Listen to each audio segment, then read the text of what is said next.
Welcome to my channel. आज हम पढ़ने जा रहे हैं absolute and conditional convergence of improper integral. एक इम्प्रॉपर इंटीग्रल है वो एब्सोल्यूटली कन्वर्जेंट होगा या कंडीशनली कन्वर्जेंट होगा। ये चीज़ चेक करने के लिए सबसे पहले हम उसका वर्किंग रूल देखते हैं। दैट इज सबसे पहले हम देखते हैं एब्सोल्यूट कन्वर्जेंस को। The integral from A to B F X D X is absolutely convergent. ये जो अपना इम्प्रॉपर इंटीग्रल दे रखा है इसकी हो सकता है लिमिट अनबाउंड हो या उन लिमिट पर एफ एक्स अनबाउंड हो सकता है। तो वो हमारा एब्सोल्यूटली कन्वर्जेंट कब होगा, जब मॉडुलस ऑफ एफ एक्स है वो उन लिमिट पर अगर हमारा कन्वर्जेंट हो जाता है तो दिया गया इम्प्रॉपर इंटीग्रल है वो एब्सोल्यूटली कन्वर्जेंट होगा। सिमिलरली कंडीशनली कन्वर्जेंट क्या होता है, एक इम्प्रॉपर इंटीग्रल हमने कंसीडर कर लिया, ये हमारा कंडीशनली कन्वर्जेंट कब होगा, जब इन लिमिट पर ये हमारा एफ एक्स है वो तो कन्वर्जेंट हो लेकिन इसका मॉडुलस ले लेते हैं इन्हीं लिमिट पर, उसका इंटीग्रेशन करें तो वो हमारा डाइवर्जेंट होना चाहिए, तो ये हमारा कंडीशनली कन्वर्जेंट होगा, राइट। तो एक इम्प्रॉपर इंटीग्रल जिसका अगर मॉडुलस है वो उन्हीं लिमिट पर अगर कन्वर्जेंट आ जाता है तो वो एब्सोल्युटली कन्वर्जेंट होगा। लेकिन अगर वो खुद तो कन्वर्जेंट आ जाता है लेकिन उसका मॉडुलस है वो डाइवर्जेंट आ जाता है, इन दैट कंडीशन वो अपना इम्प्रॉपर इंटीग्रल है वो कंडीशनली कन्वर्जेंट होगा। तो आइए इससे रिलेटेड कुछ एग्जाम्पल कर लेते हैं। हमारा फर्स्ट एग्जाम्पल है, show that improper integral from zero to infinity sine X divided by X with respect to X is convergent but not absolutely convergent. सिद्ध करना है कि ये दिया गया इम्प्रॉपर इंटीग्रल कन्वर्जेंट है लेकिन एब्सोल्युटली कन्वर्जेंट नहीं है, राइट। तो सबसे पहले हमने अब तक जो टेस्ट पढ़े हैं उनमें लिमिट क्या होती थी इम्प्रॉपर इंटीग्रल की, फ्रॉम ए टू इन्फिनिटी। ए एक ऐसा नंबर होगा जो ग्रेटर देन जीरो होगा, तो यहाँ पर लिमिट जीरो से इन्फिनिटी है तो सबसे पहले इसकी लिमिट को हमने ब्रेक कर दिया, दैट इज जीरो से ए और ए से इन्फिनिटी। इसे हम आई मान लेते हैं, ये आई वन और ये आई टू मान लिया। अब आई वन देखो, जीरो पर देखें तो sign X divided by x one आता है और ए पर देखें एक फाइनाइट वैल्यू वहाँ पर मिल रही है, दैट मीन्स आई वन अपना एक प्रॉपर इंटीग्रल है, राइट। तो आई वन प्रॉपर है तो आई वन अपना कन्वर्जेंट भी हो जाएगा। अब अपना मेन फोकस रह जाता है आई टू पर। आई टू क्या आता है, integration from A to infinity sine X divided by X with respect to x. ये तो यहाँ पर हम ड्रिचलेट टेस्ट अप्लाई करेंगे। ड्रिचलेट के लिए हमने एफ एक्स कंसिडर कर लिया वन डिवाइडेड बाई एक्स को और जी एक्स मान लिया साइन एक्स को। तो जैसे जैसे x बढ़ता है एफ एक्स कंटिन्यूसली डिक्रीज होता है और x इन्फिनिटी पर ये अप्रोच होकर जीरो को आ जाता है, मीन्स एफ एक्स है वो अपना monotonic as well as bounded है। इसके साथ साथ limit x tend to infinity पर अपना एफ एक्स जीरो दे रहा है, राइट। तो डिरिचलेट टेस्ट के अकॉर्डेंस अब हम वैल्यू चेक करनी होगी integration from A to X G X D X और उसका मॉडुलस ये भी अपना बाउंडेड होना चाहिए, राइट। तो जी एक्स क्या है, साइन एक्स। इसका अगर हम इंटीग्रेशन करते तो हमारे पास आता था माइनस के कोस एक्स, उसकी लिमिट ऑफ इंटीग्रेशन एक्स और ये हमें बाउंडेड प्रूव करना है। तो ये अगर वैल्यू पुट की तो हमारे पास आएगा cos x modulus of cos x minus में कोस ए, और ये वैल्यू हमेशा लेस देन इक्वल टू 2 होती है। That means integration from A to X X G X D X, इसका मॉडुलस भी बाउंडेड आ गया और F X limit X tend to infinity पर एफ एक्स जीरो आ रहा था, एफ एक्स अपना मोनोटोनिक है और बाउंडेड है। तो डिरिचलेट टेस्ट के अकॉर्डेंस हमारा आई टू क्या आ गया, कन्वर्जेंट। आई वन पहले ही कन्वर्जेंट था, आई टू अब कन्वर्जेंट प्रूव कर दिया, मीन्स आई भी अपना क्या आ गया, कन्वर्जेंट आ गया। अब ये तो हमने कन्वर्जेंट प्रूव कर दिया, अब इसको एब्सोल्युटली कन्वर्जेंट प्रूव करना है। एब्सोल्युटली कन्वर्जेंट के लिए हमें मॉडुलस ऑफ एफ एक्स देखना पड़ेगा, राइट। तो अब देखते हैं integration from zero to infinity modulus of F X, modulus of F X with respect to X, right. तो एफ एक्स क्या है, sine X divided by X, इसका मॉडुलस। तो हमें एक पता है कि साइन एक्स की वैल्यू माइनस वन और वन के बीच में लाई करती है, तो मॉडुलस कर देंगे तो हमेशा less than equal to one रहेगा। दैट मीन्स ये जो अपनी वैल्यू है वो कुछ इस तरीके से होगी कि integration from zero to infinity modulus sine X divided by X with respect to X is always less than equal to integration from zero to infinity one divided by X with respect to X. तो यहाँ पर अगर ये convergent होगा तो ये भी convergent हो जाएगा और ये अगर डाइवर्जेंट है तो ये अपने आप डाइवर्जेंट हो जाएगा, राइट। तो ये हमने कंपैरिजन टेस्ट है। कंपैरिजन टेस्ट का एक इंपॉर्टेंट कैरेक्टरिस्टिक होती है that is the P test. तो पी टेस्ट से अगर हम इसे जी एक्स मान लें तो जी एक्स अपना किस फॉर्म में होना चाहिए, one divided by X raise to power P की फॉर्म में, और इसी फॉर्म में ये है। तो यहाँ से कंपेयर करते हैं, पी इक्वल टू वन है, वन होने पर ये अपना क्या हो जाता है, डाइवर्जेंट हो जाता है।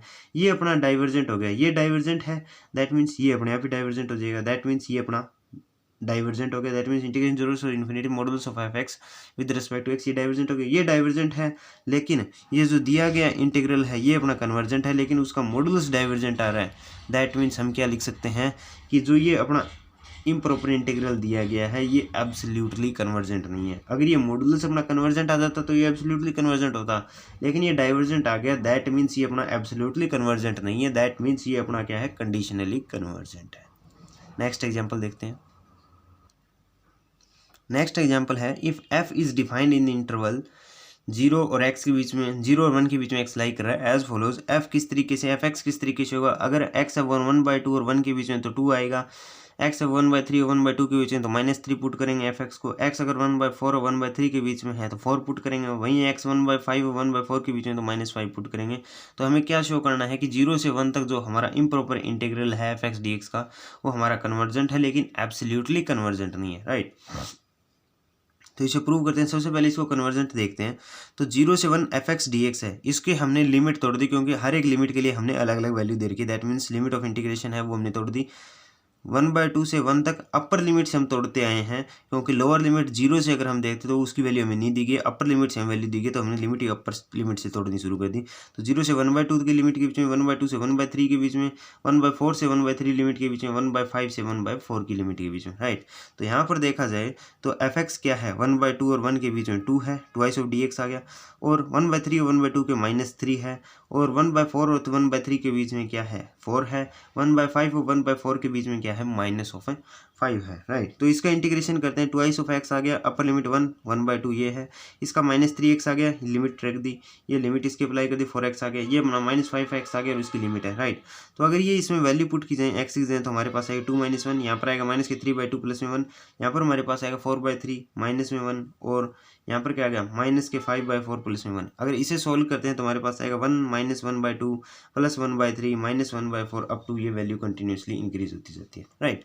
तो अब हमें एक लॉग फंक्शन की प्रॉपर्टी पता है कि log with base 1 plus X क्या होता है, x minus X divided by 2 plus X cube divided by 3 minus x raise to power 4 divided by 4 up to continuously चलता जाएगा।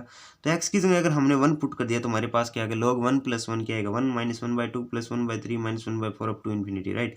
तो ये वैल्यू सेम ऐसी नहीं है क्या, तो ये हमारी किसके इक्वल आ जाएगी, ये अपनी किसके इक्वल आ जाएगी, ये किसके इक्वल है 0 से 1 तक एफ एक्स डी एक्स की इक्वल है ये वैल्यू, और ये किसके इक्वल आ गई, लॉग विद बेस 1 प्लस 1 की इक्वल आ गई यहाँ से ये चीज़, राइट।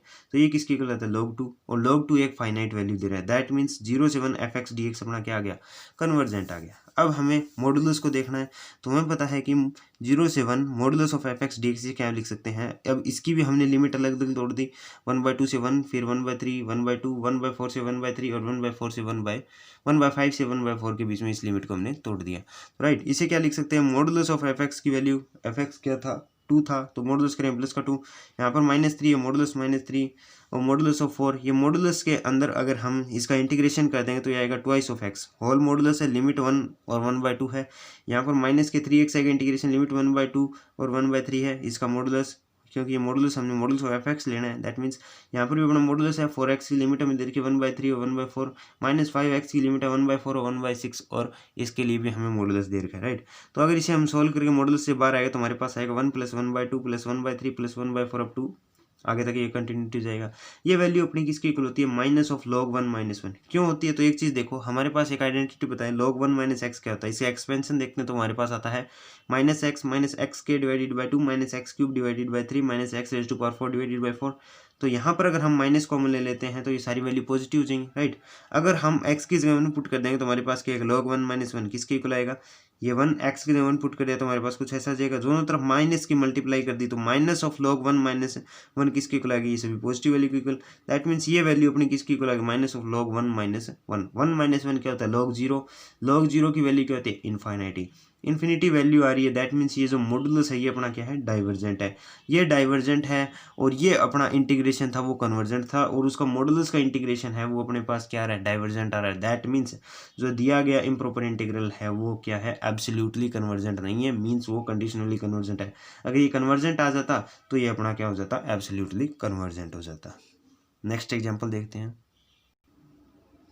नेक्स्ट एग्जाम्पल है examine following integral for absolute convergence, integration from 0 to 1 sin 1/x divided by root of x with respect to x। तो यहाँ पर हमें पता है कि एब्सोल्यूट कन्वर्जेंस देखना होता है तो हमें इसका मॉडुलस चेक करना होता है, मॉडुलस पे इसका इंटीग्रेशन चेक करना होता है, दैट मीन्स इसका मॉडुलस लेते हैं तो वो क्या आएगा, sin 1/x की मॉडुलस लेते हैं सभी वैल्यू पॉजिटिव हो जाएंगी, और वो हमेशा लेस देन इक्वल टू 1 होता है क्योंकि साइन थीटा है वो -1 और 1 के बीच में लाई करता है, इसलिए तो ये वैल्यू इसका मॉडुलस ले लेते हैं कि लेस देन ये हमारा लेस देन इक्वल टू आ जाएगा 1 divided by root of x। तो अगर ये अपना कन्वर्जेंट और डाइवर्जेंट है तो इसके रिस्पेक्ट में ये भी अपना कन्वर्जेंट और डाइवर्जेंट हो जाएगा, राइट।